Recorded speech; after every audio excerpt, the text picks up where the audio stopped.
how to add credit card to DHgate. So you want to use the version here, the web version of DHgate, and just choose the product which you want to purchase.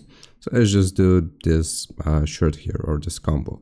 So what you're gonna do is click on buy now once you have the product selected, and then it's gonna ask for your region, country, address here. You can just skip this for now, or obviously you will fill this out if you want to make the purchase, but I'm just going to skip to show you how you can add a card. And here is going to show you payment method, 100% secure payment.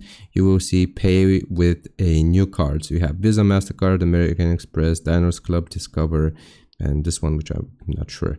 So you click on pay with a new card. It's going to ask you for the card number, expiration date, and billing address. And then you can just click on apply, and that's going to add your credit card or debit card to DHgate. I hope this helps. Leave a like and sub, and I'll see you next time.